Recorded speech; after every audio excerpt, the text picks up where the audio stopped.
Hello, friends. Thank you for joining us this evening. I'm your host, Zen Garcia. I'm your host, Zen Garcia. This is Secrets Revealed here on Truth Frequency Radio. We stream every Thursday night, 9 to 11 p.m. Eastern, out of the East Coast, United States of America, near Athens, Georgia.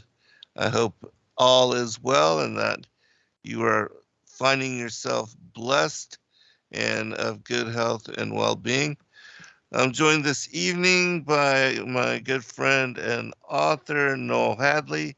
He's going to be talking about another publication he has just released called Earth Not a Globe.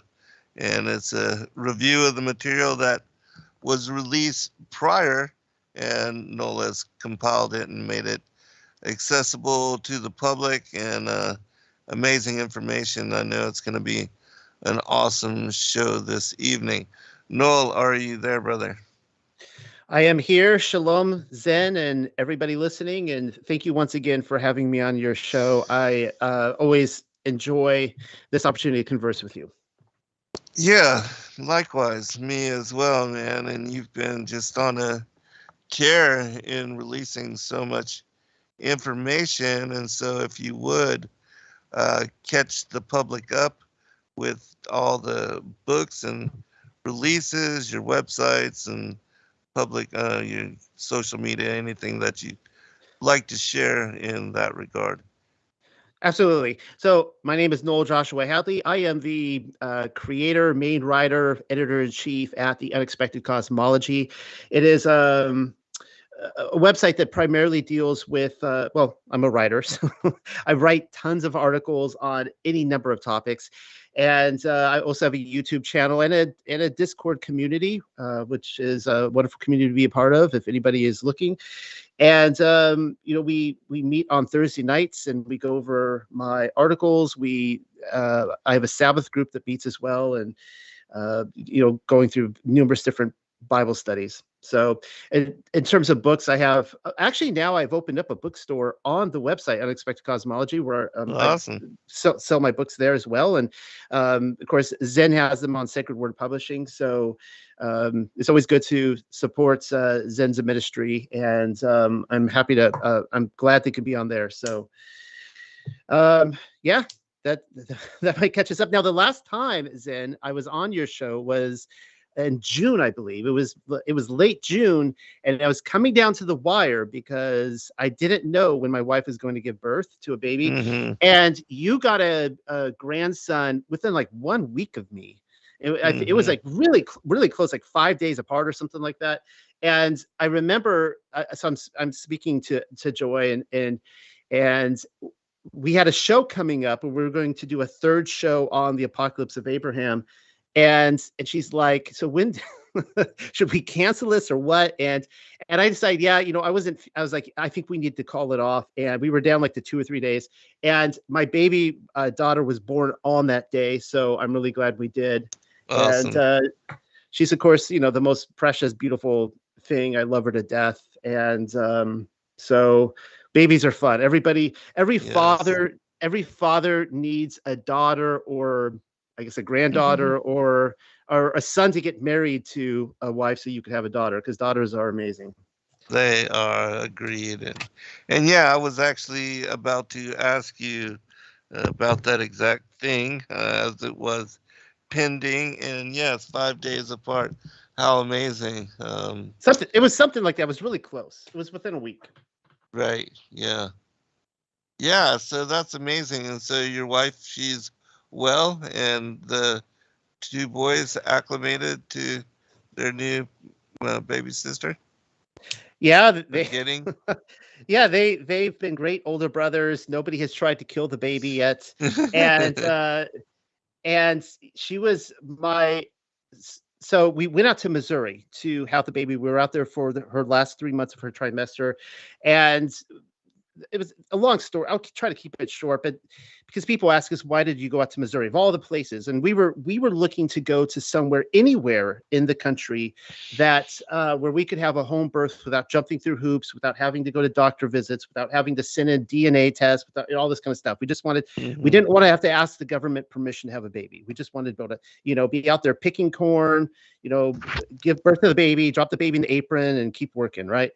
And so we found that Missouri was the best state for that. We found a Hebrew midwife out there, and my wife Sarah, she's become a true Hebrew woman herself, and it was she was a true. I mean, we're not spring chickens anymore. We're in the 40 range now, and it was a beautiful birth, and she was a truly strong woman, and we had no issues. It was great. So awesome. You're summer chickens now. Is that what we are? We're summer chickens? Yeah, I guess so. We're not in the autumn years of our life yet. Yeah, we're summer chickens. Right. Yeah, summer chickens. Well, awesome. Can you tell the public a little bit about your latest book and what it's about? And you've already told us where they can go to get it. And also, I wanted to ask you, people that are interested in submitting to your website articles, or is there anything specific that you're seeking, or can they, people that are looking for outlet for that kind of thing? Yeah, absolutely. So there's any number of things that I am looking for. I write a lot about hoaxes. So if anyone is interested in, I mean, I've got books devoted to that. I mean, I'll give you some examples. You want to write about give some simple ones, the Apollo 11 moon landing hoax, or Columbine, or you just go down the list of these hoaxes that even happened in the modern age. You want to write about that. I'm happy to address those. Scriptural topics. You want to talk about. That's a huge spectrum right there. And what I ask from everybody is that before you write an article and just hand it to me and then get upset if it's rejected, you can go to my website, The Unexpected Cosmology, and there are submit buttons there where you can write to me and be like, okay, here's what I would like to present, and here's something I'm passionate about. And one of the things we need a lot of, that I'm trying to expand on the vision and put more out there, is good resource material for people coming to the truth of Torah, because there are a lot of people in this ministry that are coming over to it. I mean, people are just everywhere, and they're like, well, Noel, what do I do? What am I supposed to do? This is so anthropological.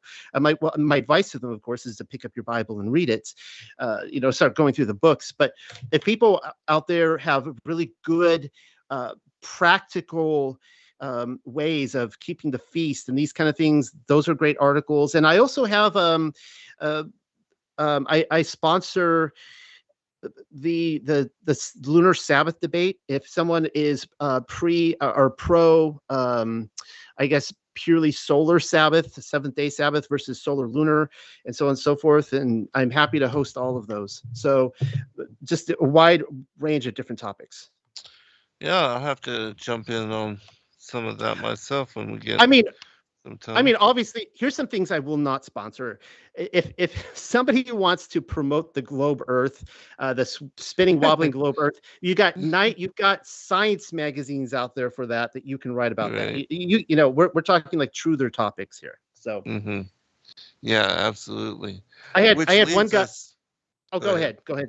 Well, I had one person writing me saying that he wanted to write about why we should be celebrating Christmas and bringing Christmas trees into our home. And I had to, kindly respond that no, here as this ministry, we are trying to pull people out of paganism. So, I'm not going to promote things that send people back out into the world again. Yes.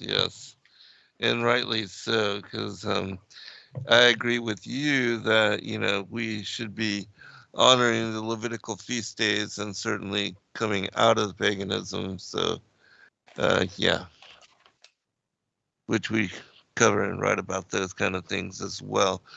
But the Earth, not a globe, can you talk about that and source and the inspiration. Absolutely. Now, I'm sure, Zen, you're familiar with the Earth Not a Globe Review as well, and it really started. It was probably 5 years ago now, or something like that. That it really started to make the rounds. It was back probably in the late winter or early spring of 2017 when I remember that I got my hands on the first copy of the Earth Not a Globe Review, and that was like one of the most amazing things I'd ever read. Now I'm going to give you guys the history on this. And, in 2015, when Zen, you were into you came out with the flat earth, and it was such an exciting.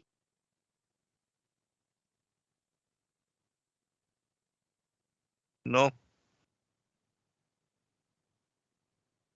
We lost you there for a second. Yeah. Okay. You can hear me now? Yes. You said it was such an exciting, and then we lost you for a second. Yeah, 2015, 2016 was such an exciting, joyous time for a lot of us to realize that, we've been lied to about all this stuff, and to realize that the earth was flat. But it was also a very lonely experience for a lot of people. And most people at that time waking up to this, they didn't know other people in their lives who were, talking about this kind of stuff. And so when the Earth Not a Globe Review started making the rounds in in the old kind of photocopies of library prints, for me it was incredible to see that in the 18.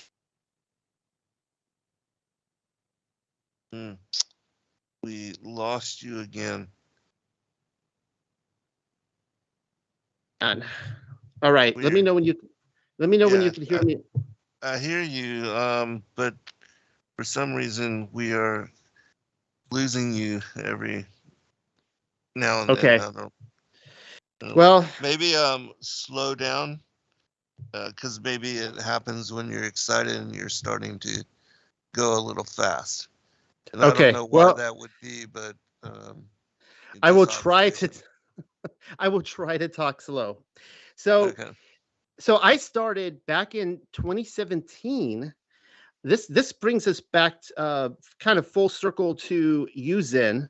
It was in 2017 that I started writing about the flat Earth because I was so excited about what I was reading in these journals, and it was through that I was encouraged by you to write my first flat Earth book. So that kind of came about then. And when I started reading the work of these Zetetics back in the 1800s, the 1890s, I didn't feel alone anymore, because here were other people having the same conversation as we were having. So let me kind of tell everybody what we're dealing with here. All right. So back in the 1800s, there was a man named Parallax. And his real name was Samuel Robotham. And it's kind of interesting that a lot of these flat earthists in the 1800s, they went by fake names. They went by any number of names. And it's almost like a lot of YouTubers from like 10 years ago and such. They wouldn't, everybody knows my real name, Noel Joshua Hadley. Everyone knows Zen Garcia. But they would go by fake names because they had professional careers, and they didn't want that hindered. So a guy named Parallax wrote, he started writing flat earth literature, and he was the leader. This movement took off. It was really huge, this flat earth movement. Unfortunately, as it happens to everyone, Parallax died. Samuel Robotham died. And then the guy who followed him, John Hamden, he also died. And so people are standing around going, well, what are we supposed to do now? The leaders of this movement have died. And that's where Lady Blunt comes in. She was a middle-class woman who happened to marry into money.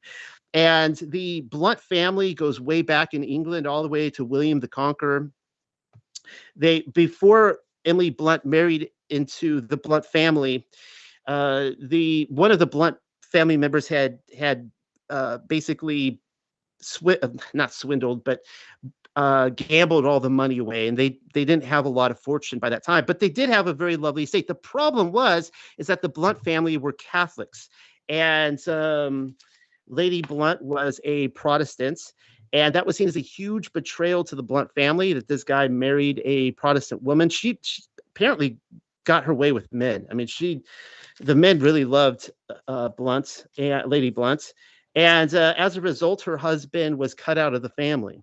Now, one of the things that's fascinating about Lady Blunt is that she was ahead of the curve on so many truther issues. She was a Seventh-day Adventist. She followed the Sabbath. Now, in the late 1800s, that was still way ahead of even today, it's still cutting edge for any Christian out there. She advocated the Sabbath day. She was a vegetarian. That's really interesting. I mean, how many vegetarians were there in the 1800s? She was an vivisectionalist, which means that she was against any cutting open or experiments on animals.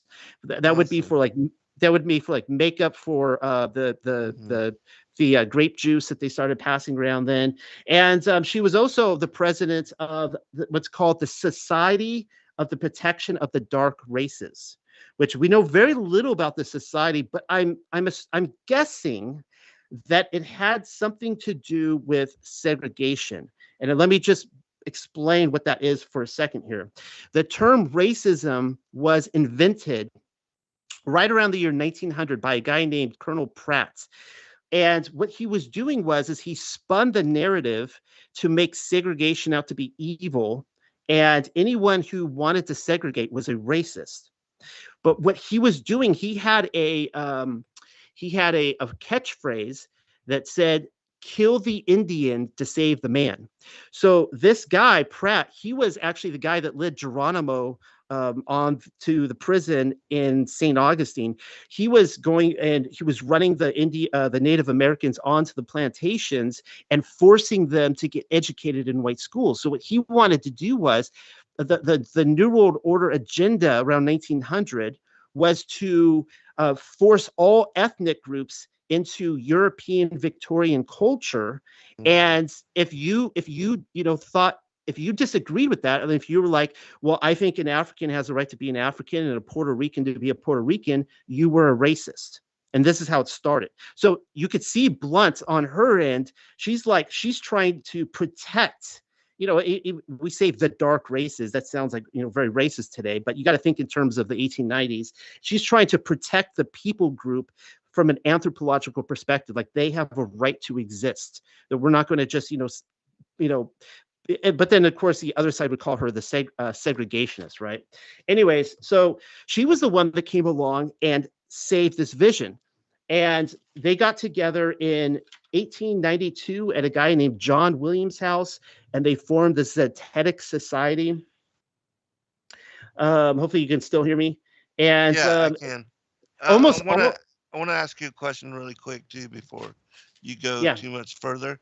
You said that Parallax died, and the other guy, what was his name? Calvin? No, John Hampton. John Hampton.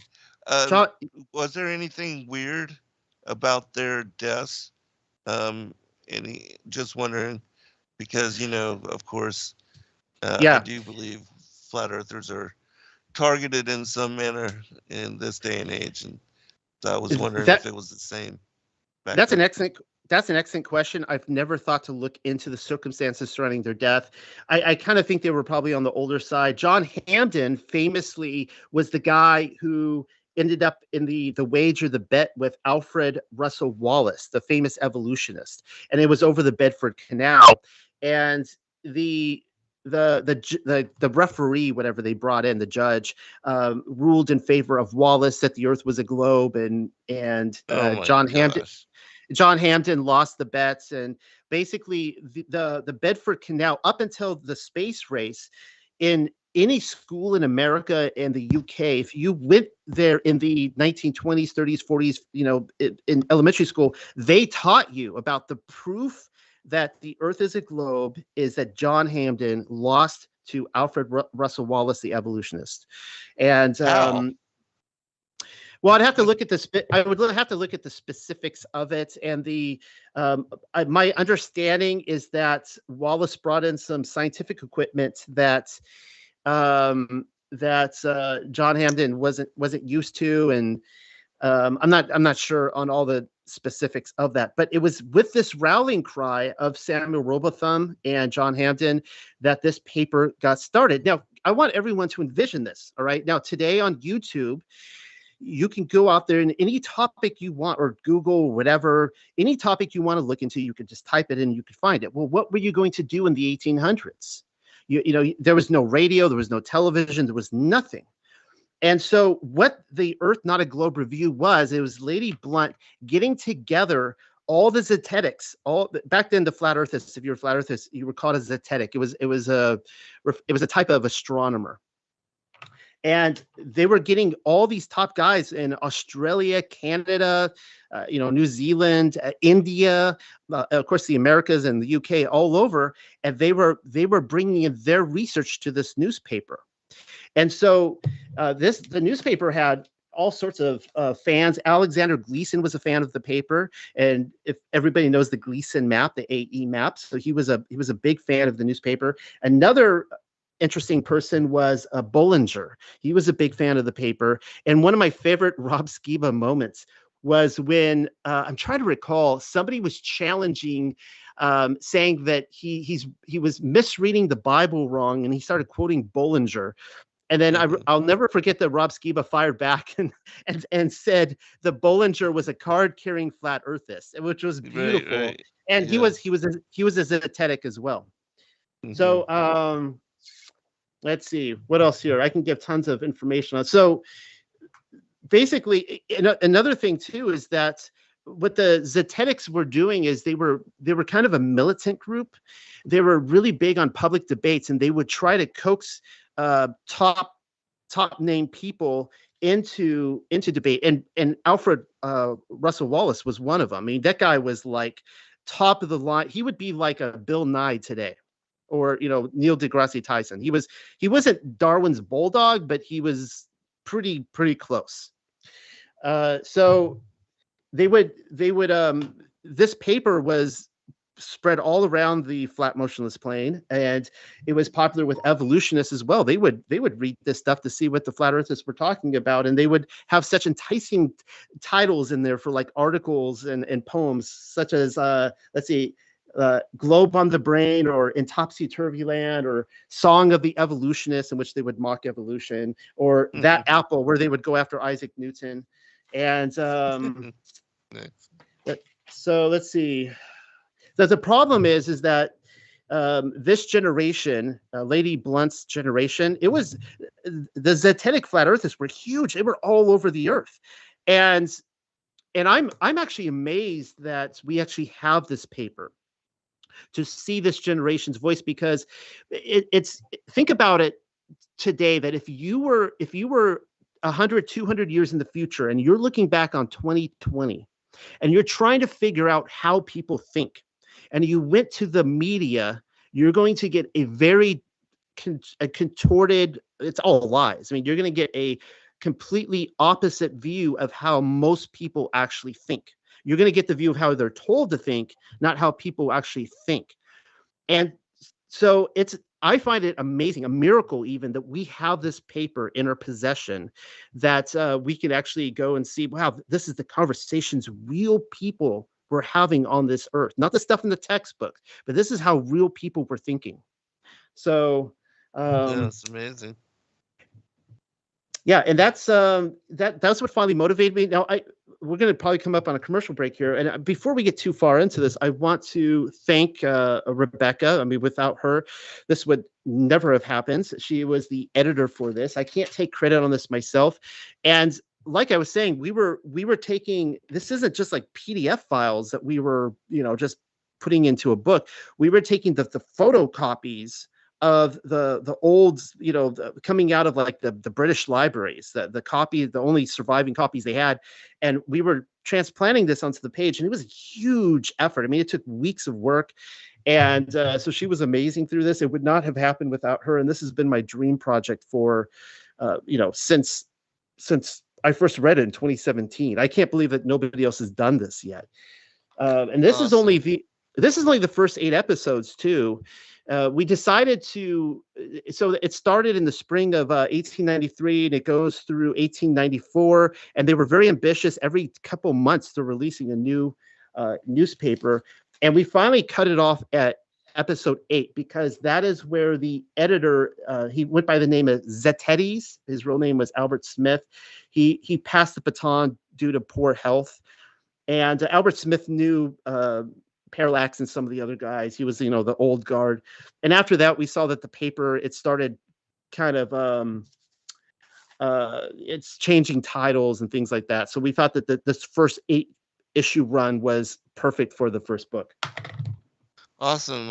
So do you plan on compiling the others? And, we'll pick it up on the other side and answer that question there. Be right back, everyone.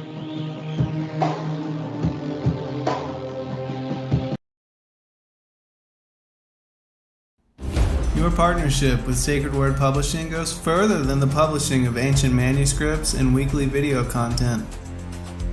You also make a huge impact across the earth in orphanages in Myanmar, India, Uganda, and Kenya. Your support is crucial for the development of the ecclesia of real truth seekers. We thank you for joining us in hosting Secrets Revealed, Momentary Zen, the Digital Readers Club, Ask Me Anything series, and other shows that have helped lead so many to the truth of salvation. To become even more involved, please visit patreon.com/sacredwordpublishing, where you can partake in exclusive, interactive, patron-only content and help us continue shining the light of love in this darkened world.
As a bookstore for truth seekers, it's our goal to make ancient manuscripts which were once held captive by secretive institutions available for public consideration. In our generation, where wisdom has increased, as Daniel the prophet foretold, we have access to many of the testimonies our early church brethren were persecuted for preserving. After being hidden for centuries, these manuscripts have been leaked from various sources throughout the earth, and it's our goal to gather these sources into printable form to make available for all who seek the ancient way. If you're looking to deepen your studies of the biblical narrative, find these ancient manuscripts and more at sacredwordpublishing.com.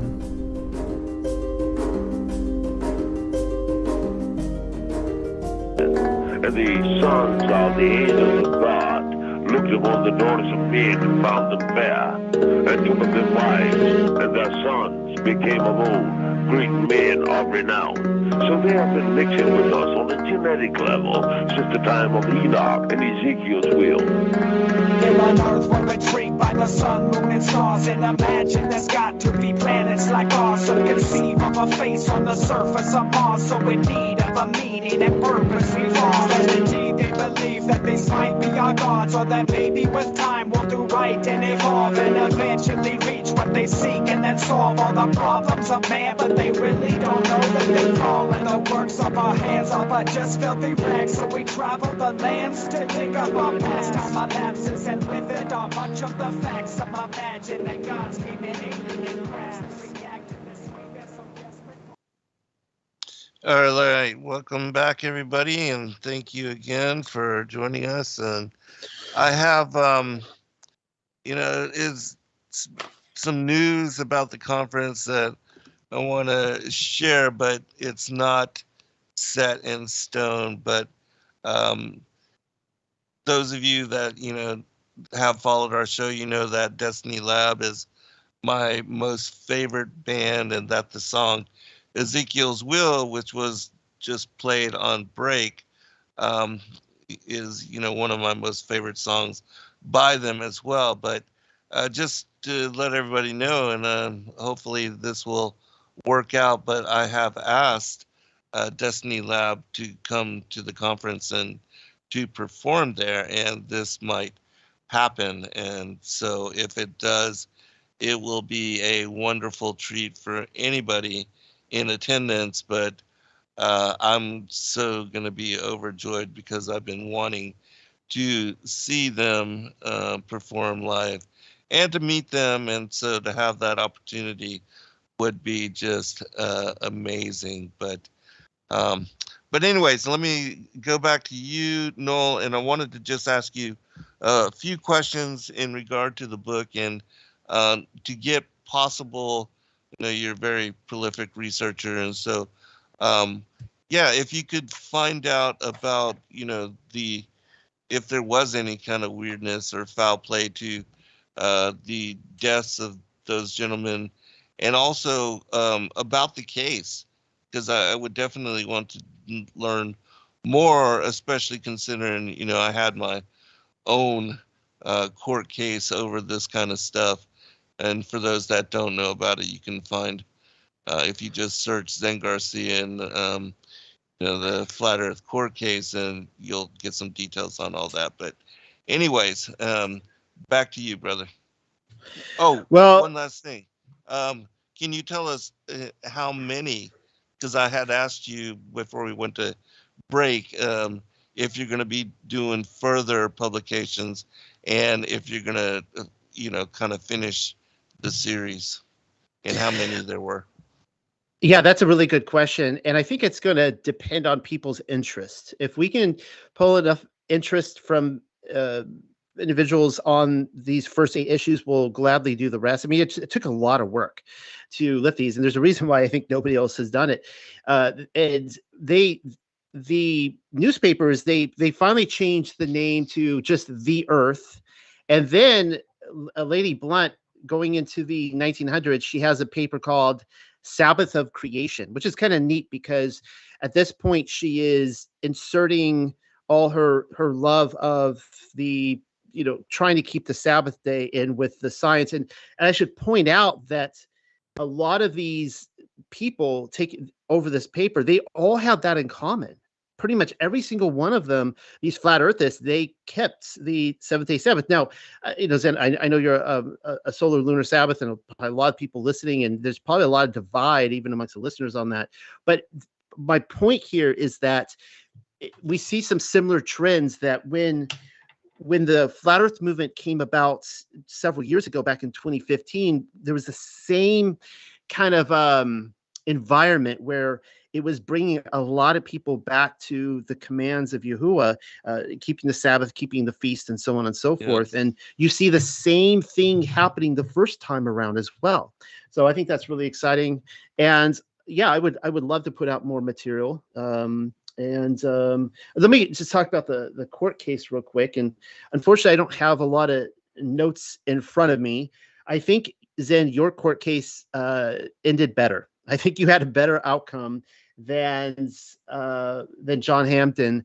And so what happened is that I think it was Hampden's supporters that offered the wager of it was like £1,000 or something like that.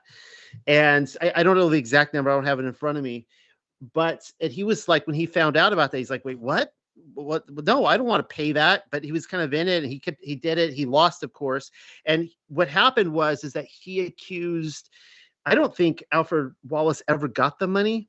I think he accused Wallace of cheating, and he started publicly saying he was cheating and that it was an unfair judgment. So Wallace then spun it and accused him of slander. He took him to court, and Hampden went to prison, jail. I don't know how long he went, but yeah. So it was kind of ugly, and this is why this was used as propaganda for the next following 70 years or so, until the space race, and people didn't really talk about it anymore.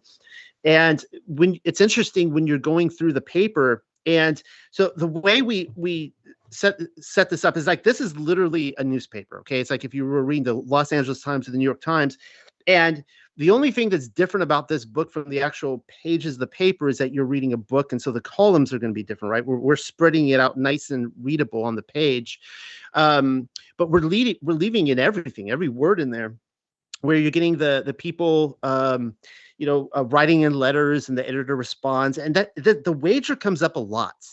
And there's one part, and they're brutally honest in there, like the Zetetics. They're not. They're letting people air their laundry, and so they're trying to bring people into public debates and reel them in. And this is Lady Blunt loved debate; she would go everywhere debating, as is Parallax and these guys. And that was his slogan, Parallax, like Earth, not a globe. Like he would have a big banner, and it's like you're gonna go in there and see a flat Earth debate, and people would respond back, and they're like, no, we're not going to debate you because like there was one, like there was like a wager or something like that, and they're like, you guys don't even have the money, like we're going to win and you can't even pay us. And that really stuck with them because of what happened with John Hampden. It's like they had a reputation, and like, you guys don't even have the money to pay us, so why were you going to do another little competition with you? But on Wallace's end, though, he was buddies with he was in the Royal Society. I mean, this guy is like in deep with a lot of people, and he got slammed by them for doing that, because they're like, why in the world? It's like the O.J. Simpson thing, if the glove doesn't fit, right? And they're like, don't even talk to these people. Don't let the very fact that Wallace entered this competition with him, it actually gave credibility to the movement. And so, he got pretty slammed for it as well. So really, at the end of the day, there was no winner except for the propaganda. Well, that's the only way that they could justify, such a loss, in my opinion. It would have to be railroaded and the individual, basically set up, because truth is on our side. And without a doubt, I mean, the simplicity of the non-existence of curvature is confirmation, as well as the natural physics and properties of water, and how they will always settle in a horizontal level. I mean, there's a reason why we call, sea level and horizon. I mean, things of that nature. So, but anyways, Liam, turn it back to you. Well, I fully agree. Truth is on our side. And so when you're watching them have these conversations and talking this paper, there's two things happening. I mentioned earlier that they were very militant, and they were. Of the different flat earthist groups out there. So there was guys who came along later, like Samuel Shenton in the 1950s and 60s, and he was a very polite British guy. He didn't really he was he never accused anybody of anything and stuff. But the Zetetics, they were out there really pushing in people's face, very much like keyboard warriors today. But they and you would see how strong they were in their views of the Bible. They were the most biblical of all the flat earthists beforehand and afterwards, where they were basically saying, like, it's so obvious in scripture that if you are accepting the spinning globe narrative, then you don't even believe the Bible at this point. But the thing is, though, is that they had a bit of and I don't know if it was innocence or maybe a little bit of arrogance, or it may be ignorance. I don't know what it is, but it's some of the same things you see in the truth of the world today, where some people have this idea, like, they're just going to, because truth is on our side, we're using logic, and therefore all we need to do is show people the logic and the people will embrace it. Well, you and I know that that's not the case, and that the majority of people will never Right. accept the logic. And so they had this same kind of feeling in their writings, like, we have the truth, we have logic, we're going to win. We're going to win this fight. We're going to get this into the universities, and all these people will come over to our side. And it's like, obviously that's not what happens. And they had to start 2 world wars. And after the First World War, the flat Earth movement was dead. I mean, there was no interest in it whatsoever. You see the whole Chicago Zion scene, where there was another movement that started there, but that died out by the Second World War, and you got the atomic bomb, and then you're on to the space race and all this kind of stuff. And obviously, they didn't have a clue what was coming in the future with the space race and all that stuff. But the brilliant thing about this paper is that, yeah, they're not talking about television. They're not talking about the fakery. They're talking about very practical things. They do 2 things. They're taking you through scripture and showing you this is what the Bible says. And then they're showing you, like, obvious things, like you can't arch, you can't curve the surface of water. The water will always find its level. It is flat, right? They're just showing you very straightforward, simple observations. Yes. Yeah, and because that's really all it takes. And idealistically, you would think that truth would be, and especially if it's presented plainly and in your face and undeniable, that should be enough to convince a person. But unfortunately, it's not. Now, I thought this exact same thing when I decided to hold that challenge. And to make that same thing. It was Viola, right? Viola that did the $5,000 challenge for anybody that could. And I don't know exactly what he made his challenge on, but Wilbur Viola, right, out of Chicago, out of Zion, I believe so. Yeah, and for us, I made it specific to, you could either create 2 scientific experiments which verified independently that either the Earth was moving in excess of 100 miles an hour, or that that there was measurable curvature according to the formula for determining declination.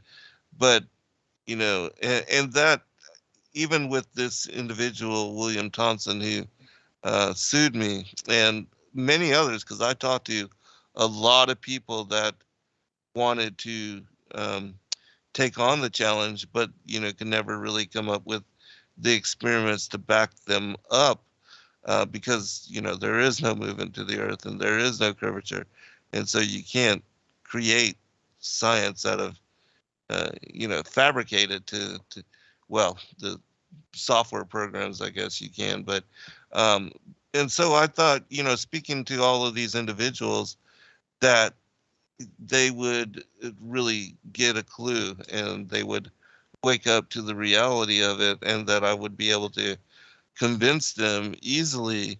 But, that was not the case, because people don't accept the truth. They won't investigate the information with an open mind. They won't look at it in a manner that will open them to new possibility.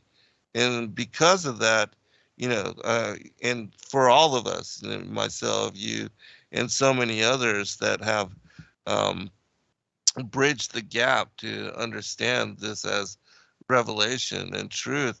Um, it was our own bias that we had to overcome initially, and the brainwashing, the indoctrination into the matrix of propaganda and disillusion, and that we've been uh, formally schooled since elementary school to accept that the Earth was a globe and that we're one of 9 planets moving in orbit around the sun, when clearly, according to the star trails, um, everything's moving in circle around Polaris, not the sun.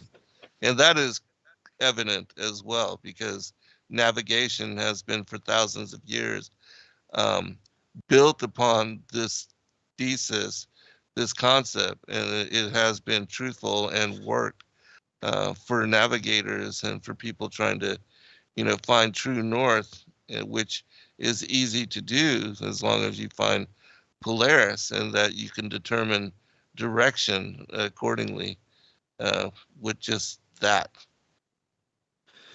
There's generally, two responses. There's actually only two prime emotions. There's love and fear, which is interesting because John talks about that in First John. He says that the absence of love is fear, or fear is the absence of love, which is really interesting because that's absolutely true. You have your scale of love and fear. Now, and that's in the same way, there's two general responses that people are going to have on a 1 to 10 scale either way. One is joy and excitement, and the other despair. So you could say love or fear.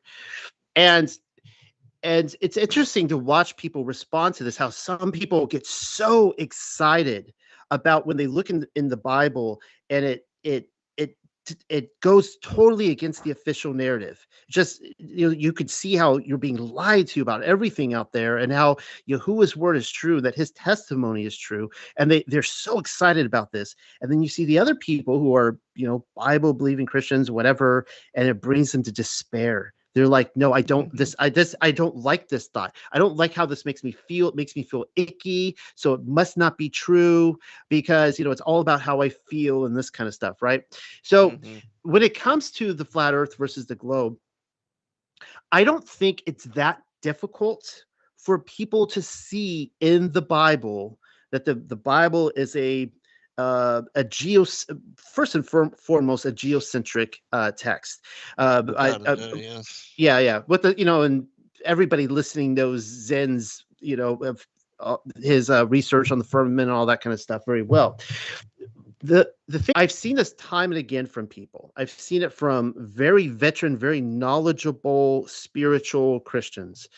The reason they love the globe and they hug it to their bosom and they don't want to let go of it isn't because it has anything to do with the shape of the earth. This whole argument, it's not about the shape of the earth. It's not about whether it has curvature, it's flat. It's about everything that is contained within that globe. And they realize that if they let go of the globe, that everything that they love within that globe, they have to let go of too. I think that they see that from the very beginning. They look down into it. They look into the truth, and it's an abyss of darkness to them. And they don't want to have to give their love of the world up, because that's essentially what happens when it's the Pandora's box that opens up. When you realize that they are lying to us about the shape of the earth, and it's so ridiculous to see like the effort they put into this, that people can't see the obvious. But when that goes by the wayside, then hundreds of other things go to the wayside too. You just realize that the whole thing falls apart at that point, the whole narrative. And so that is why so many people don't want to let go of the globe, because they love the narrative. Yeah, and it's a complete paradigm shift. You have to give up everything you thought to be true. And you have to also come to realization that if they've lied about this, you have to challenge, second guess everything you've ever thought you knew with regard to truth. And, in reading the Bible, once we have the eyes to see, the ears to hear, and the mind to understand, it becomes evident that without a doubt, the the Bible tells us that the earth is stationary, fixed, and unmoving, and that is clear, and that there is a firmament, a solid structure encapsulating the circle of the earth, and that this is a barrier between the waters above and the waters below, and that even heaven and the heavenly temple, that it is established upon what is the roof of the world. And so these things are mind-blowing to say the least, and very difficult to embrace, and then to change your life, because that's what you have to do. You have to completely change your life and everything you thought you knew to really come to the truth of this revelation. Hello, Dana. Yeah, so go ahead, brother. So here's how Lady Blunt described the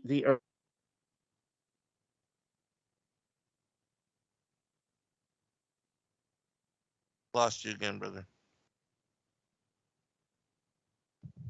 Let me know when you have me again. Okay, we got you again.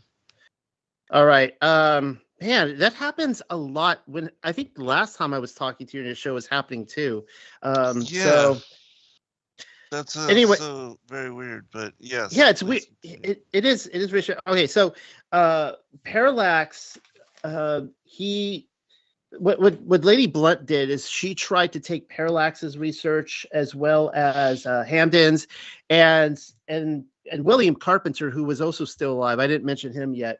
One of the others at TEDx, and she tried to be like, okay, we're going to make this, as biblical as possible. And so, there's a lot of attacks out there on Gleason on his map, but what they were trying to do was be like, okay, we're going to figure out exactly what, the Bible describes the shape of the earth. So these are her original 6 points. I'm just going to read them off.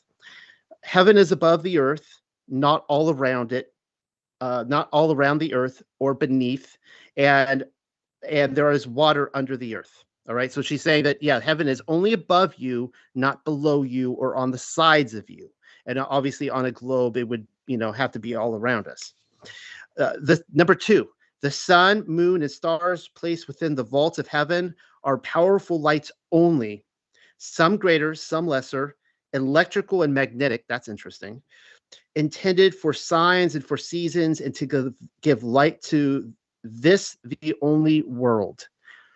And it's interesting that she talks about the electrical magnetic and what was going on then with Tesla and all that kind of stuff. Number 3, the earth is represented as being outstretched as a plane with the outstretched heavens everywhere above it, like a circular tent to dwell in. Yes. Point number 4, the earth is firmly fixed on foundations or pillars, having ends and corners jutting out into the sea. And she's putting scripture verses to all this. I'm not reciting them. Of course.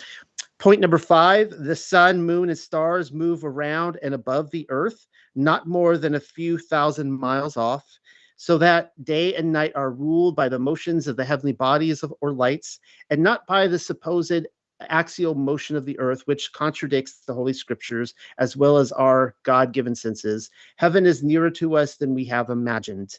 And reminds me of the John Lennon song, heaven and imagine. Of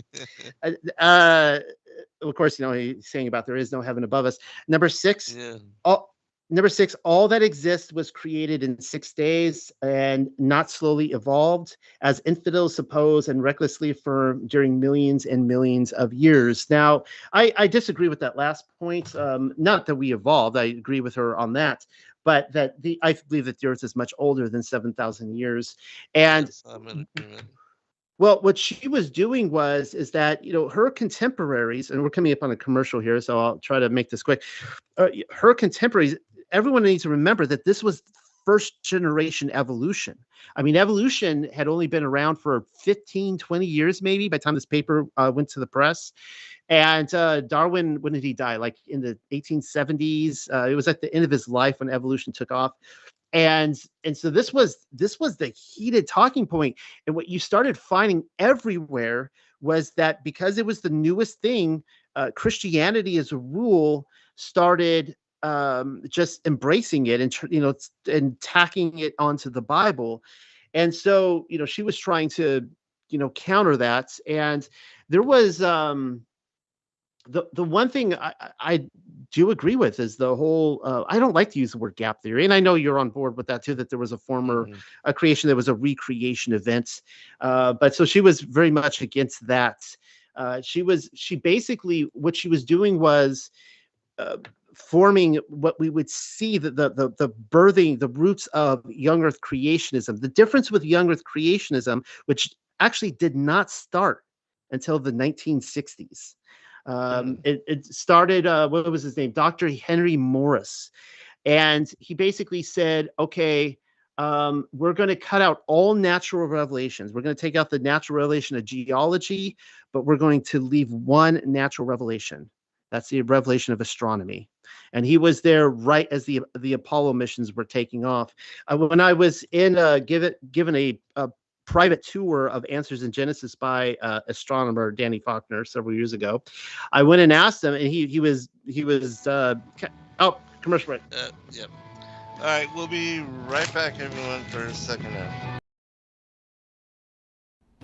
Your partnership with Sacred Word Publishing goes further than the publishing of ancient manuscripts and weekly video content. You also make a huge impact across the earth in orphanages in Myanmar, India, Uganda, and Kenya. Your support is crucial for the development of the ecclesia of real truth seekers.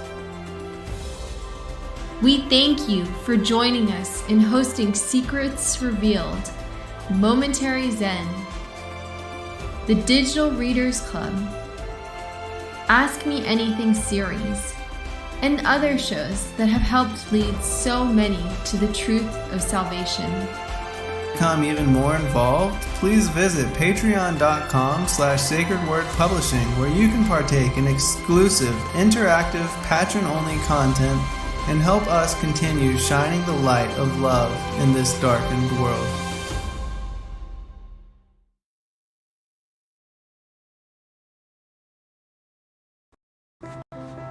When Justin and I found out we were having a little girl, we named her Eliana and started dreaming of what life would be like with her, where we would take her, what we would teach her, and of course, what we would read to her. One day we walked around a bookstore looking for books we might want for her and found nothing. So we started brainstorming what exactly we would want. Even from a young age, we wanted her to know and understand the heart of God and hidden truths that are in ancient biblical manuscripts like the Book of Enoch, and the idea of the Prophecy for Children series was born. Justin got hard to work, and praise Yah released the Prophecy for Children series. We are grateful for the support and amazing feedback from others who have been wanting the same for their children. We just found out we will be having a son, and we are excited to grow our family and to keep writing books for our children to share with our truth-seeking family. To order these books today, please check out the children's store at sacredwordpublishing.com.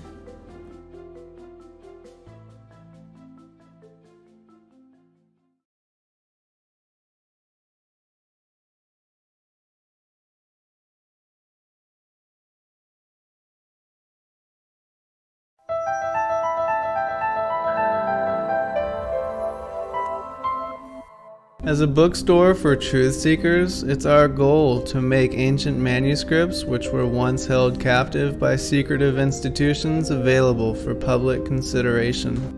In our generation, where wisdom has increased as Daniel the prophet foretold, we have access to many of the testimonies our early church brethren were persecuted for preserving. After being hidden for centuries, these manuscripts have been leaked from various sources throughout the earth, and it's our goal to gather these sources into printable form to make available for all who seek the ancient way. If you're looking to deepen your studies of the biblical narrative, find these ancient manuscripts and more at sacredwordpublishing.com.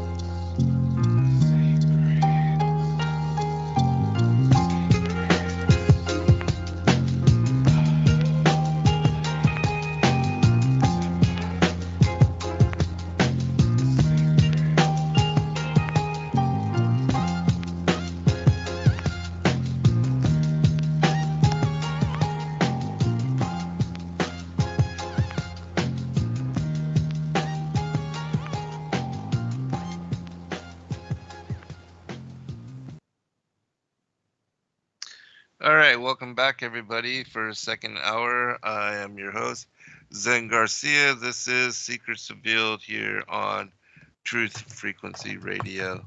And I'm joined by author Noel Hadley. We're speaking about the Earth, Not a Globe review.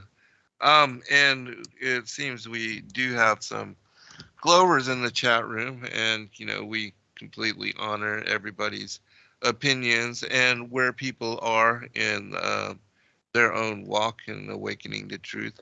Certainly, this was a very difficult topic for all of us to initially begin to look into, but it was quick, very quick, that I was able to come to the understanding that there is no curvature and that one can use a laser pointer to determine this over the course of several miles, depending on the power of the laser pointer. And so those of you that, still believe that we are moving at 1,037 miles an hour, which is faster than a bullet shot from a pistol or the speed of sound, which is absolutely mind-blowing, and you think that water can adhere to a ball, just simply go look for the curvature, and then after having done so, then come back to us and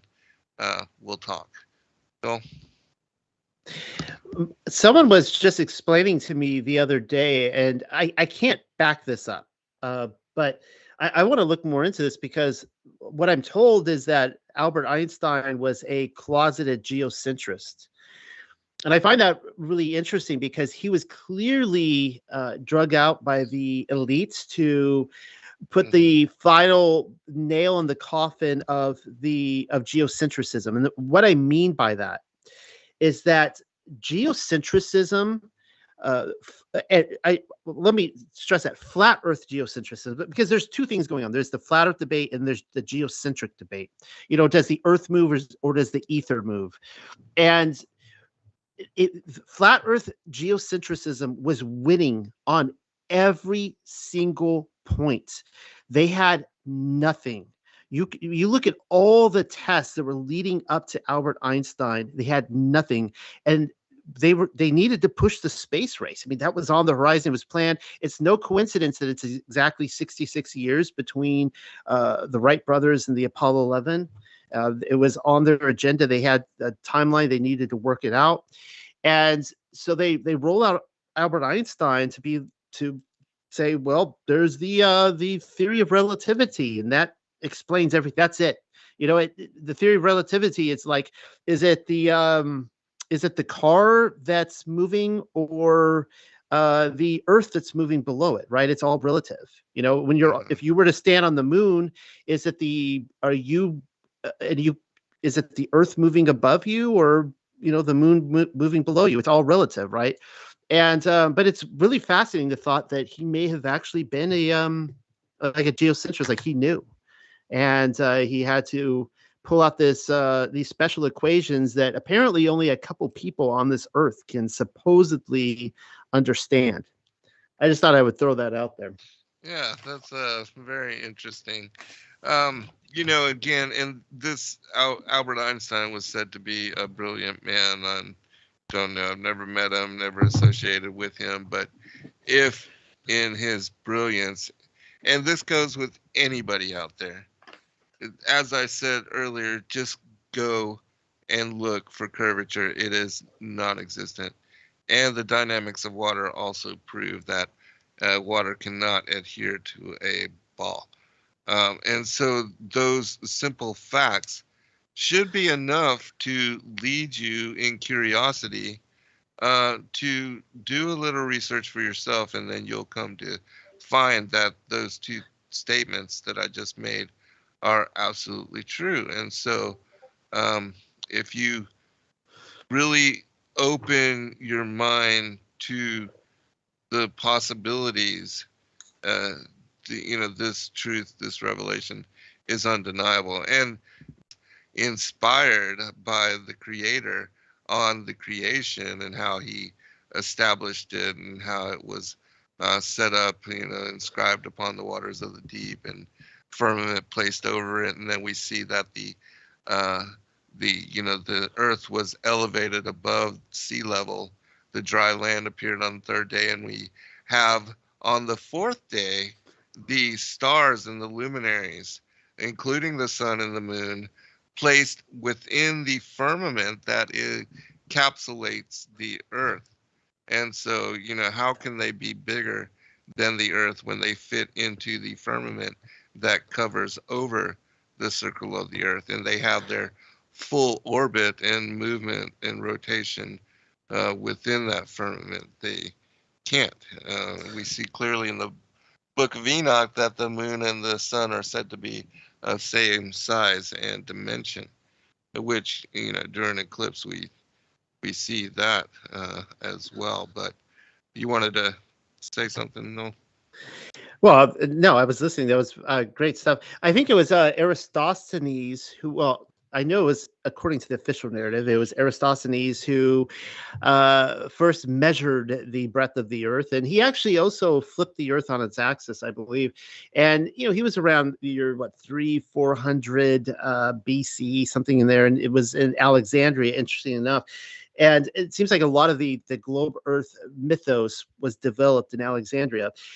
And I'm always reminded in the book of Job where Yahuwah the Most High comes to Job in a whirlwind. I mean, if anyone has ever stood in front of a tornado before, if you've ever been in the presence of a tornado, like, it is an awestruck experience.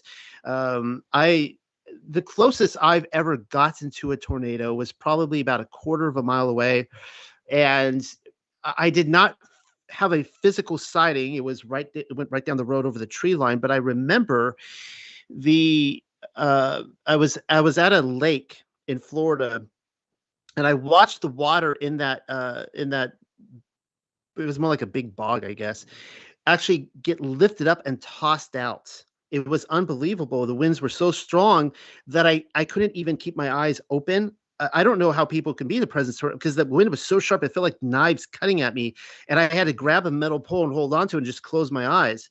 And so imagine that Yahuwah is coming to you, and you already have the tornado to deal with, but now the Most High is in it, right? So now it's like this incredible experience. And he asks him a question. He says, "Can you, Job, measure the breadth of the earth?" He says, "Girdle your loins like a man and answer me if you know." The proper response is no. I cannot measure the breadth of the earth. And I think this is one of the incredible things that, Eratosthenes claimed, that he measured the breadth of the earth, which his measurements are pretty close to what NASA goes with now. And here we are in the 21st century, or whatever century we're actually in. And Right. we don't know the breadth of the earth. We don't have any accurate maps. We don't know how big this realm truly is. And that's one of the incredible things about the Most High.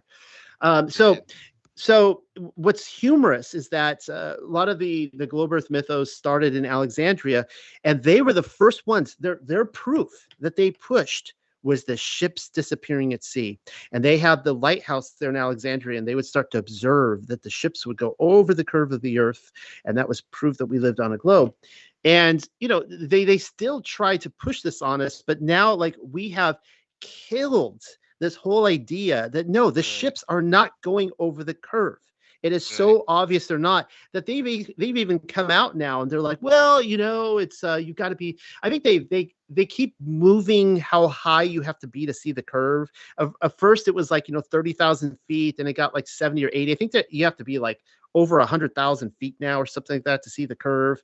Because I mean, we're taking not satellites. Well, they are kind of satellites, but weather balloons. We've taken them at least 120,000 feet, and it's totally flat up there. And so it's just funny that like the very arguments that they use to prove that we live on a spinning, wobbling globe are now, you can't use them. They still try to push them in schools, but they don't work anymore.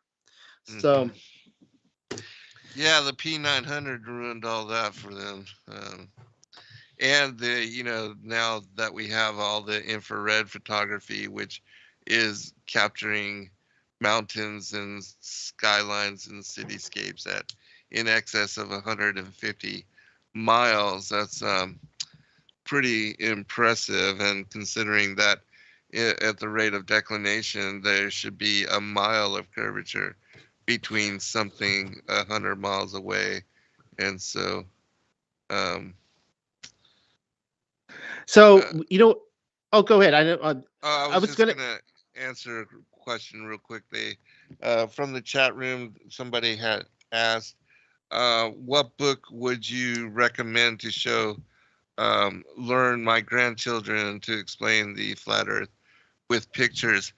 We do have some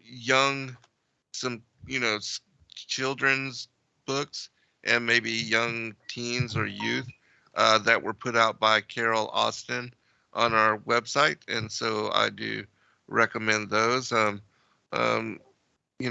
But there's a lot of flat earth material on our website, and also Noel has written extensively on this subject matter as well, so he's got a number of books available. So really, it's what your preference is. But I do have my personal trilogy as well: the Flat Earth as Key to Decrypt the Book of Enoch, the Firmament Vaulted Dome of the Earth, and Paradise Sides of the North, and Mount of the Congregation. With regard to your work, Noel, what would you recommend that people, if they're trying to teach their children, or bring some basic foundational information? Oh, well, I would just go with the Earth Not a Globe Review. This is just a great historical book for everyone to read and to understand the conversation that was going on. Other than that, Zen, what you had mentioned about your own trilogy, I would go with that. Okay, right on. Well, let me turn it back to you, brother. I'm trying to remember what I was talking about. I don't remember. I don't remember. We were talking about Alexandria and the ships at the sea. Right. And so yeah, one of my observations in the Earth Not a Globe Review is that, like, if you were to go to, say, Wikipedia today, and Lady Blunt has a Wikipedia article, and a lot of these people do, and what they'll tell you is that they were passionate about their beliefs, but they were wrong. They'll tell you, like, they had faulty scientific experimental results or whatever. They'll always say that they weren't scientists. Well, here's the humorous part. The scientists, the establishment scientists, were arguing about how wrong they were. So you would get Samuel Robotham out there in the Bedford Canals. You would get William Carpenter would go out there into the ocean, and he'd do experiments with lighthouses, and they would argue back, the scientists, about how their results cannot be accurate because you can't see that stuff on a globe. And now it's just like, all those things are true. You can go out and see all those things. Right. And they're not even there to you that they were faulty back then, even though they were technically correct. Everything they were saying was technically true. And so they don't want you to see that cognitive dissonance. It was actually the people promoting the globe back then that were wrong, because because globe people can no longer use those same arguments today. That's the cognitive dissonance. Yes, and they turned it all upside down and backwards back then. Turned it from flat to round, and convinced everybody that was the way of it, when certainly it is not. And the fact that all of this now came up for consideration is really strange to me, why it is. But I think that when it comes to the strong delusion and the ancient alien theory and all that is coming forth and will be a progression of scientism into the future, that without a doubt, this is the trump card for all of that, because once you know the truth, and that there's not all these abundant worlds, and that we're not in a ever expanding universe, and that the suns are not all stars, and they don't have planetary arrangements circling around them, and that there's all these millions of populated worlds and all of that, and you realize that we, our world, the heavens and the earth, were created, and that we are the only show in town, and that the Most High has seated and established His throne right there in the sides of the north, above the mount of the congregation, learning the dynamics and the true structure of the earth and how it works. It's mind-blowing, and it's a beautiful arrangement. And then again, a confirming witness to all that is the book of Enoch, as I explained in my 9th book, The Flat Earth as Key to Decrypt the Book of Enoch, because that information has been veiled, hidden for at least the last 500 years. And once we embrace the understanding that the earth is truly fixed, stationary, and unmoving, as the scriptures say, and that the, even with the story of Joshua's long day, that when the Most High gave him the authority to stop the 2 luminaries, not the earth, because it's not the earth spinning that causes the sun to go down, but he gave him the authority to stop the sun and the moon in their revolutions, and that elongated the day. That goes in the face of all the globe theory and the belief that, the sun is at the center of the so-called solar system, and that it is the earth moving around it, which causes it to set and to supposedly go over the curvature of the earth and disappear beneath it. But we know that this is a lie as well, because the sun never dips down below the horizon. Confirmation of this is the midnight sun, the phenomena of the midnight sun, which occurs on the summer solstice every year in the Arctic North, the extreme Arctic North, where you can watch the sun circle above the horizon and never set or dip below the mountains, but remain in a circle, moving from east to west and then back north to east again, as it is described in movement in the book of Enoch. And so, these things confirm the star trails that, as Enoch says, it is the luminaries which move above the face of the earth and not the other way around, as science claims. No?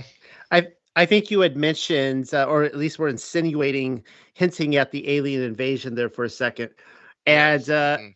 and I started laughing in the background. Hopefully, I wasn't like anyone thought I was laughing at you. No, I was you're good. thinking, I was thinking of that meme, where like a guy's like he's got a stick and he's like poking and prodding at the New World Order. He's like, "Come on, bring on the alien invasion," because it's like, well, it's just that it's been like everything they've been rolling out recently has been really boring. It's like, the Ukraine thing didn't stick, and there's several other things. I don't want to like trigger the censors, but it's kind of like we're kind of in this lull right now. It's like, what are they going to do next? When are they going to roll out the alien invasion? So right. They need something sensational, don't they? That's a kind of like what I have to cover on the book. I'm trying to think of anything else I can add without just like going through and reading this stuff straight out.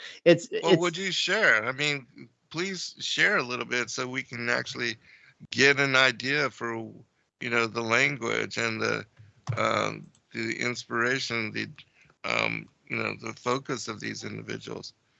Yeah, sure. I think it's an amazing thing that all of these people were able to come together and to share in the like-mindedness of this truth. I mean, to me, it kind of, as we had a resurgence here in 2015, and for the 3 years that we had the convention and we gathered together with the thousands of people that also were brought to similar discernment, it was an amazing, really experience and time to share.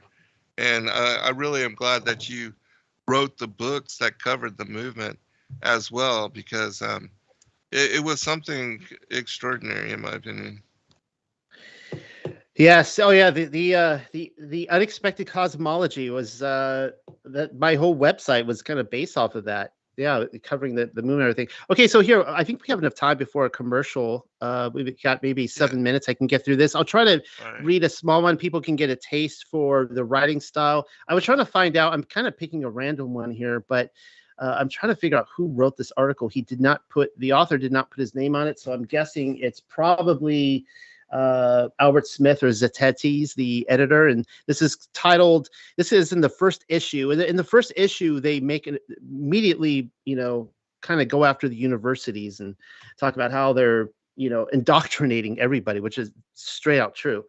And this is called Creation versus Salvation, or Illogical Christians. And this is what it says. We are often advised by well-meaning Christians who are ignorant of the bearings of our contention to allow the subject of the plain earth to drop, quote unquote drop, and to join with them in proclaiming what they are pleased to call the gospel.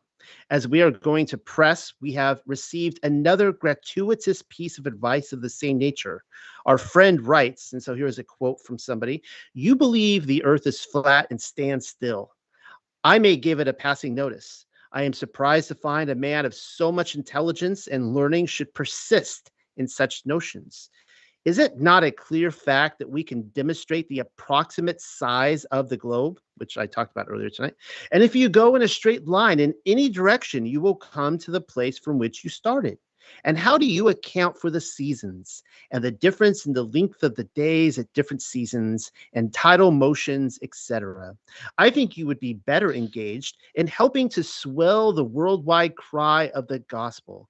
Don't you think so?" I love this because this is what I have been told so many times, that like, oh yeah, they just want to believe in the globe, and they're like, see what they're like, I just care about the gospel. Why don't you care about the gospel? And it's like, I think you care for a little bit more than the gospel. But okay, continuing. In answer to the last question, we say decidedly no, not at the expense of leaving off teaching the plain truth.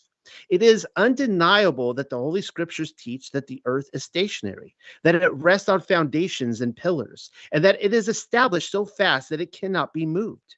We therefore contend that if, as some of our Christian friends would have us believe, the Bible is not true in its material teachings respecting the universe, it is not reliable in its promise of spiritual blessings. But we maintain that the Bible is true to fact and everyday observation, and that the earth does not move. In future numbers, we hope to give good proofs of the earth's immobility for those who need them. But in the meantime, we have a right to ask for some one proof, and we only ask for one, of the earth's supposed terrible motions. It appears stationary. It feels stationary. Then why should we give up the evidence of our God-given senses for the sake of a mere astronomical and unsupported assumption? Amen. There is much more behind this question of the shape of the earth than our good-natured but illogical advisors are aware of. If we are credited, as we are by those who know us, with at least an average share of common sense and a little more than the average amount of intelligence and learning, how is it that our advisors, who for the most part have never really studied the question, how is it they cannot credit us with understanding the subject which we have studied, and with understanding its importance as supplying a good foundation for our confidence in the sure word of God? But they're basically saying here, how can you say that we have not studied this up? How can you say we don't know what we're talking about? We have put in the research and we know what we're talking about. It's you that don't know what you're talking about. You're criticizing us on something you don't know. Exactly.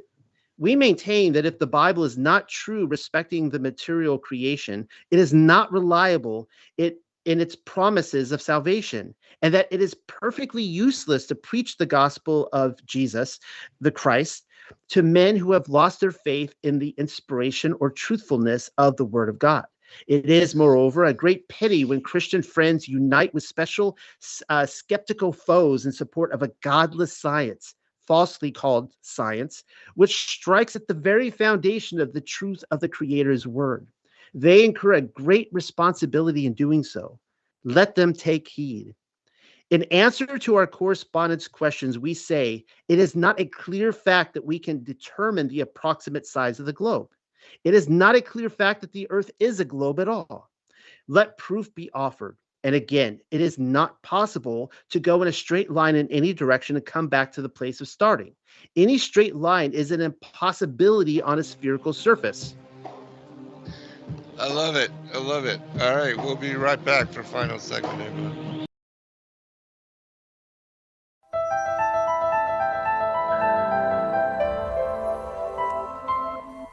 As a bookstore for truth seekers, it's our goal to make ancient manuscripts which were once held captive by secretive institutions available for public consideration. In our generation, where wisdom has increased, as Daniel the prophet foretold, we have access to many of the testimonies our early church brethren were persecuted for preserving. After being hidden for centuries, these manuscripts have been leaked from various sources throughout the earth, and it's our goal to gather these sources into printable form to make available for all who seek the ancient way. If you're looking to deepen your studies of the biblical narrative, find these ancient manuscripts and more at sacredwordpublishing.com.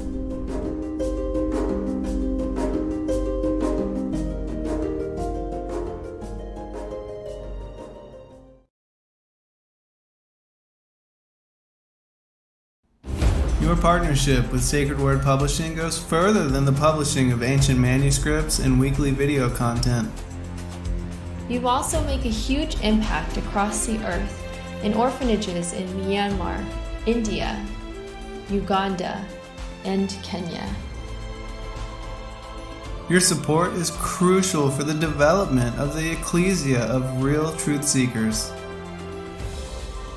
We thank you for joining us in hosting Secrets Revealed, Momentary Zen, the Digital Readers Club, Ask Me Anything series, and other shows that have helped lead so many to the truth of salvation. To become even more involved, please visit patreon.com/sacredwordpublishing, where you can partake in exclusive, interactive, patron-only content and help us continue shining the light of love in this darkened world.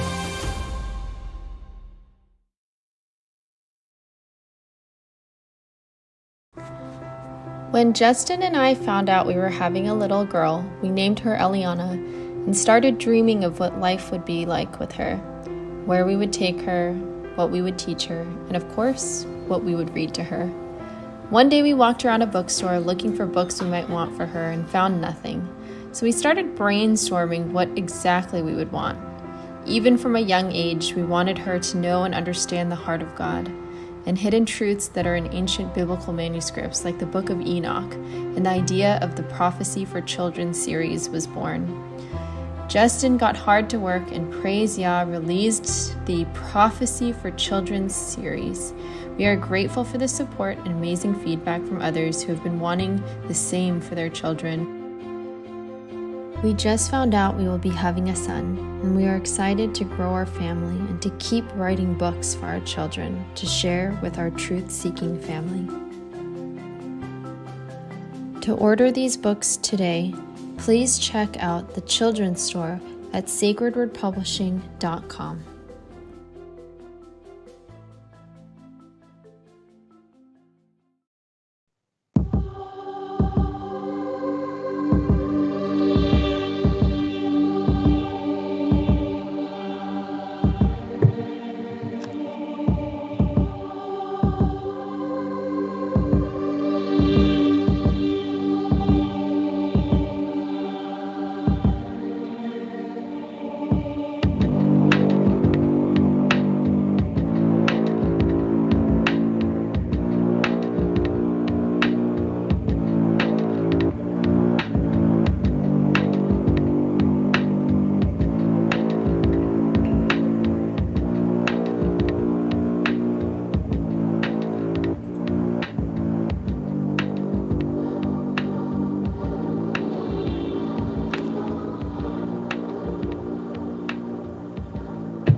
All right, welcome back, everybody, for a final segment. And I just want to, say again with regard to the whole movement that began in 2015 with so many people.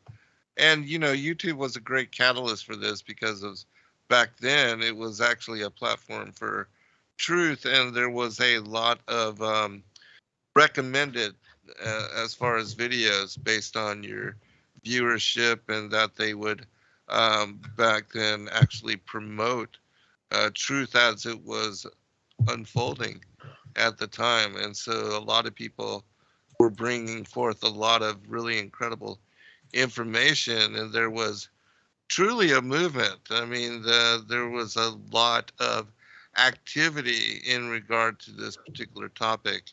And it reminds me, as far as what you are bringing up with regard to the 1800s and how this movement exploded back then, and all these people came together to share their truths and to stand and to promote each other, that we really had to do the same kind of thing.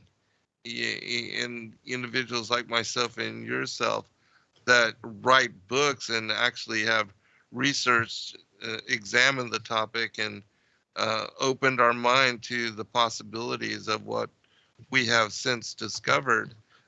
We've put this into writing, and we've taken a lot of heavy criticism because of, coming out and promoting this truth. And we know that our brother Rob Skiba also did as well. And I just wanted to make another really quick announcement.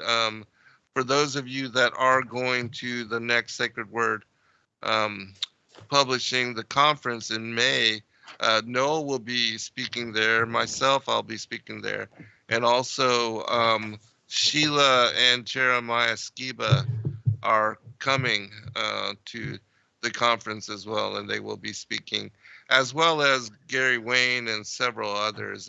It's all still being settled, but you can, I do believe that the kids, Justin and Joy, have already set up a website, and you can go ahead and get your tickets to join us if you so desire. And again, I'm hoping that our brothers, Genetics and Archaeologic from Destiny Lab, that they will be able to join us and to perform their really incredible music. If you're not familiar with their work, it is absolutely astounding.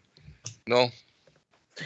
You had mentioned about, what people have to go through when they, maybe the way they're treated by their family or their church, whatever.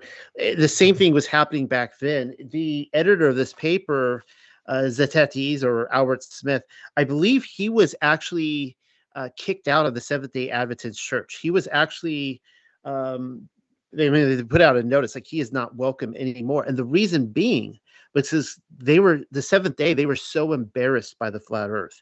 And keep in mind that back then, now again, if we're going to talk about like the solar lunar Sabbath, I don't know of anybody that was talking about that back then. I haven't seen any. I mean, that wasn't even on the table at that time. It was like they were trying to get people out of the Roman Catholicism Sunday Sabbath, and they were trying to get back onto a Seventh-day Sabbath again. Mm-hmm. And so they were being kicked out of their churches back then too for the same thing, and that's really telling. I might as well just Pastor Nate. Yeah, exactly. He came out of the Church of Christ, I think it was. Yeah. And so I'll go ahead and finish this little segment here, this little article. I'll repeat a couple lines just because I'm not sure where I ended up. And he says, in answer to our correspondence questions, we say, it is not a clear fact that we can determine the approximate size of the globe. It is not a clear fact that the Earth is a globe. Let proof be offered. And again, it is not possible to go in a straight line in any direction and come back to the place of starting. Any straight line is an impossibility on a spherical surface. But apart from this self-evident fact, no one has ever traveled or voyaged due north or due south and come back to the same place again. Now, I will stop here because they he just dropped a challenge. This is 1893. Okay, they have circumnavigated the Earth by this time, and he's saying that nobody has been capable of going straight north, going around the quote unquote globe, coming around the south back to the same place again. It still hasn't been done. Nobody can do it because it's not possible. Not possible, exactly. So you just think that in the 130 years since this has been written, that somebody would have done it. Right. I mean, that's all they'd have to do. That would be it. If you can do that and prove it, and have 5, 10 media channels all there waiting for you to cross over and meet north and south together, I would. Yeah, that would shut us all up immediately, but it's not possible. So. Yeah, when NASA says that they've lost the technology to go back to the moon, what they're really saying is they've lost the technology to go back to the light side of the moon. I think they're planning a moon mission in 2024, or like 2 or 3 years off from this. They keep pushing it further and further away. Well, they just supposedly were gonna have a launch, and I forget what it's called. It starts with an A, as well. But yeah, they just canceled a launch back to the moon, supposedly. But again, we have the whole Orion mission, which is the one that they are trying to get to Mars, and they declare that in it that they can't get past the Van Allen radiation belts, and so it's comical. It's completely comical, but. So yeah, let me just I'll just finish his last couple paragraphs here. So, and he says you can't get past the go north south, and he says the great ice barriers would prevent this. Yet our correspondent thoughtlessly says in any direction. Men can go around the world in an easterly or westerly direction, but this is also possible on a plane. Hence, it is no proof of the Earth's sphericity. But our opponents do, and it's funny, people still use this as proof. It's like, but Columbus, he proved the Earth was a globe. I still get told this. It's like, no, I think he just sold, assuming Columbus even existed. It's like, no, I think he sailed from Spain to South American Florida. I don't think that proves that there is a globe. Right. Hence, it is no proof of the Earth's sphericity, but our opponents do not seem to be able to discriminate in these things. It is the fault, doubtless, of our system of education. He puts little bunny ear quotes there for education, which crams young minds with other men's ideas instead of teaching them to think for themselves and to think cautiously and accurately. Let us hope that the Earth Review will help, at least to raise inquiry, and so teach men to think for themselves and not to leave all their thinking to professional and interested preachers of science. There is an evident need of such a paper as ours, even apart from its advocacy of the truth of the Bible, if only to awaken candid inquiry. Let us hope that all lovers of truth, natural truth or spiritual, and all lovers of original ideas possessing true freedom of thought will rally around us and help us on towards a worldwide circulation of the Earth Review. And so that gives you a really great taste of, these are great writers in here. I mean, they knew how to put out some, like you read any news story nowadays and it's like, it's so annoying. It's like these little bullet points, up on the top, because they don't expect anyone to spend more than 30 seconds on their article. And these guys knew how to write meaty stuff back then. Just really inspirational, put facts, emotion, they put everything in there. And that's just, one little snippet of what you're going to find in this whole thing. Awesome. I'm excited.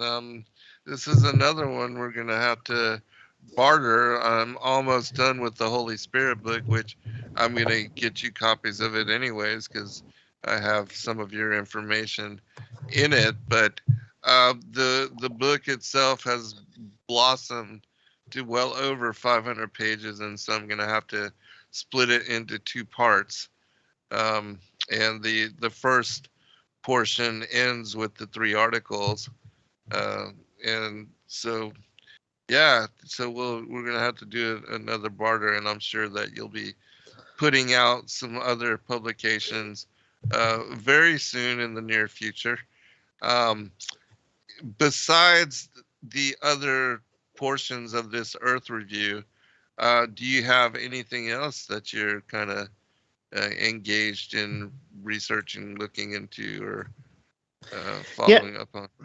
Well, you know me, I'm always, you know, writing Yes.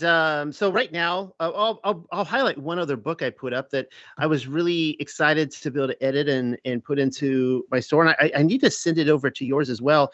It's called Mythical Monsters: Dragons, Sea Serpents, Cool. Unicorns, Fact or Fiction. Now, this is by Charles Gold, and this was put out as well in the 1890s, same time period, and I think. If I recall, this guy's British as well. Those British researchers, I mean, you know, what's phenomenal about this book, this guy convinced me that unicorns existed. This guy has, to this day, nobody has done better research on the existence of sea serpents than this guy was in the 1890s. And what's so impressive about this book is that, I mean, nowadays, you know, you research a topic, like let's say I'm going to research sea serpents. I spend a day on the internet. I pull all my sources. The next day I move on to the next thing. This is before you have any of that communication. This guy had to go to libraries all over and open up actual captain's logs and research this stuff and pull it out. Nice. It is so impressive what this guy does. And he will make you believe in the existence that there was leading up to that time, the existence of sea serpents. And so, because I love a good sea serpent story. And one of my little perks was when we were in Europe before this whole, grape juice scenario, pandemic. We were in Oxford. We were staying there for a month in Oxford. And one day I decided to, I loved window shopping in Oxford. They have the most awesome stores there. They had an old antique map store. That all they had in there was like mounds of antique maps. So I walk in there and the guy looks at me and he's like, he says, "Are you looking for anything in particular?" And I said, "Do you have anything with sea serpents?" And he looked at me and he said, "I think I have what you're looking for." And he took me into the back room past the curtain. I got to go, past the curtain to like all these stacks. And he showed me an original, and I have it in my office right here. I framed it, an original actual copy of a picture of one of the greatest illustrators, really of all time, of a sea serpent. It's the one that Gold used for the cover of his book, and it was from like the 1600s. And so I have the original leaflet, and and that was, well, not the original that he did, but it was an original from the 1600s printing from a book. And anyways, so that's one thing, and maybe that will whet someone's appetite to go look at that book. It's well worth it. And he talks about dragons and other things in there too. Now, one of the things I'm doing that's really kicking my butt right now is on Sabbath. My Sabbath partner and I, Michael, we're going through the Genesis Targum, but that's not what's kicking my butt. It's actually the book of Romans. And Paul, for the longest time, as I refer to him as my sparring partner, I really wrestled with that guy. And I decided to do this whole series on Romans, and a lot of people be like, "Oh, he's doing Romans." I grew up in my church hearing the epistles of Paul every week, And what I'm doing is showing. I'm going through verse by verse. This will actually be probably a book that will be released in the spring when I finish this. It's because I'm doing commentary, verse by verse commentary, and showing without a doubt that the Torah was his entire worldview, and that he bases all morality on the Torah. And in fact, if the Torah was done away with, then Paul didn't get the memo. And what I started finding, because when you get into the Paul debates, and some of your listeners will be like, "What is this guy talking about right now?" Others will know exactly what I'm talking about. But when you start getting into Camp Torah and I've been on both sides of the fence, and I've argued from both positions. And when you because Christianity teaches that Paul did away with the law. He was the one that announced it to us, that the law was done away with, and we don't have to do that anymore. And what I started finding is that that's far more controversial than tossing Paul out of the Bible and saying, I don't want to deal with that guy anymore, is actually claiming that Paul was Torah observant. You claim that and people's heads start spinning. So this has been an incredible study, and I've really been wrestling with this and forcing to get down in the mud and wrestle with every word. And just, I've learned so many things in this study. It's been really exciting. So for those who want to join our Sabbath study, I'm only in chapter 6. So we got, 16 chapter book, and it's taking weeks to get through this, but this too shall pass someday. I will eventually get through. I gotta girdle my loins like a man and finally write some biblical commentary. Nice, man. Sounds like some good stuff there. Another book I need to get you, if you don't already have it, is the one that we wrote on the epistles of the apostles and the church fathers. Lots of good information regarding those two subject matters as far as Paul and Torah, and so definitely should check out some of that, because I do believe that there's a lot of confirming witness there for you. Yeah, you know what did it for me, because I don't know if you know this, is I was on the other side of the fence for a while, and I was agreeing with Christianity that he did do away with the Torah and that he should be disregarded as a result. And one of the things that changed my opinion on this was doing a study in the Book of Acts. And the Book of Acts is a fascinating book, because I was asking myself this question: any writer who writes a story, he's going to have these overarching themes and underlying themes, and things he's going to be referring to constantly. And I started noticing in the Book of Acts that the theme was true testimony versus false testimony. And so basically what happened was that the Jews, they were accusing Yahushua Messiah, of falsely that he did away with the Torah, that he did away with the law, he did away with the traditions of Moshe, is what they said. And then they went and killed Stephen. If you read that, it says that Luke says they falsely accused him of saying he did away with the traditions of Moses, of the law, which is not true. What Luke is saying, he did not do away with the Torah, but that was the accusation. Well, then when you follow Paul for the rest of the book, Luke keeps telling you they were falsely accusing him of doing away with the Torah.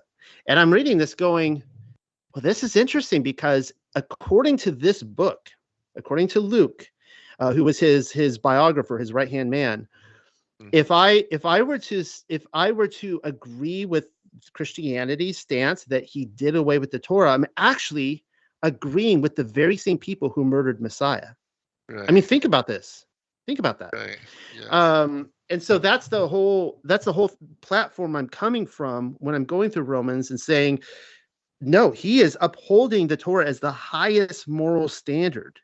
That this is, if we are called to be a righteous people, this is what he's pointing. He's saying, you want to be righteous? Well, here's how you be righteous. Yes. So awesome, brother.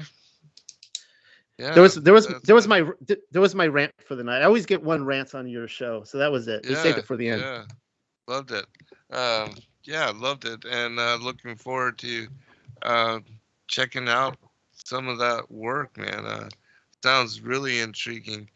We also have a number of books about dragons, not specifically unicorns and sea serpents, but dragons in specific. But yeah, I love all the ancient accounts and witnesses of strange and anomalous creatures, and certainly there are things even now being videoed and with all the GoPro and all that, a lot of strange creatures coming to light, and so I definitely think there's still things that we don't know about the world that are coming to consideration, and lots to The learn. big flip in history seems to be when boats got engines. And when they were motorized, all these creatures disappeared. Up to the point Yeah. that people were still on sail ships crossing the waters, they were having reports of these sea serpents. And some of them, I mean, they're really freaky. I mean, they would, if you could imagine how tall a mast would be, some of them would Yeah. raise up their neck up out of the water and hover as high as the ship and stare down at them, like straight out of a movie. I think that the last report that I've ever seen of a sea serpent happened in the 1970s in Boston, of all places, and they report, and the media quickly buried this, and there were multiple people out on the beach who said that they saw it wash up and that it was a sea serpent. It was very long, and they actually basically cut it up into a bunch of pieces, and people were taking it home in the freezers and they were eating it and cooking it and stuff like that. And I would not recommend anyone do that if it is an unclean creature, just FYI. But if they are identified with Leviathan, I don't think they are Leviathan, but if they are, then Leviathan is a clean creature. But yeah, so it's a fascinating stuff. Very intriguing. Another great show, and looking forward to your this new book, and I definitely want to check it out. And yeah, we'll get together soon. I'm sure that there will be some other topic, but I'll definitely get you these Holy Spirit books as well, and that I should have them published within 3 weeks. I'm thinking I'm just kind of doing a final proofread, and since I had to split the book, that's taken me a little bit longer than what I had perceived. But yeah, final comment, brother, and give out your social media stuff again one more time. Well, We've got just a few minutes. Yeah, I'm excited and grateful that you decided to include one of my articles on the feminine Ruach HaKodesh in there. And so exciting to see what you put together there. And for everyone listening, of course, you guys know my name, Noel Joshua Hadley. I am a writer, the creator, the editor-in-chief over at the Unexpected Cosmology. Just Google that, the Unexpected Cosmology. And of course, I have a YouTube channel as well. For those of you who are interested in writing on topics specifically, let me know. I have regular guest writers, one of which is let's see. Well, it's getting late. My mind is slipping. But I have several really, I was trying to think who Zen, that one of my guest writers, whatever, that I have columns and stuff like that and on different topics. So something to consider. And I think that's it. Oh yeah, of course, the book is available on Sacred Word Publishing. You could also get it on Amazon, but who wants to do that? That's right. Support Sacred Word Publishing. And of course, you can also get it on my website. Excellent.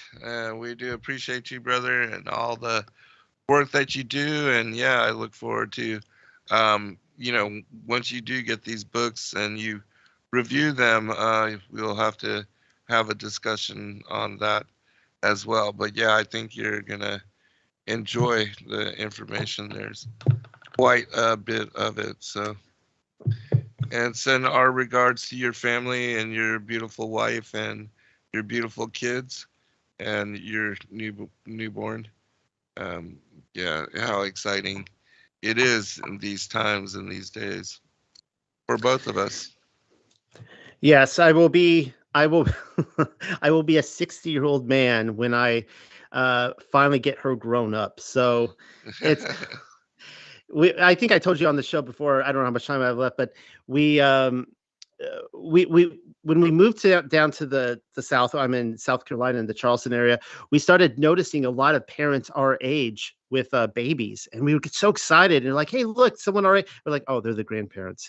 So so most people our age, having children, they're much younger than us, and They're, much more full grown by our age. We're in our 40s, but I hope we have more children. This was a definitely blessing from Yah, and I need to get her another sister now, so she has a playmate. Right on. Well, yeah, you've got some work to do then. Appreciate you, brother. God bless all. Good night. We love you. Shalom.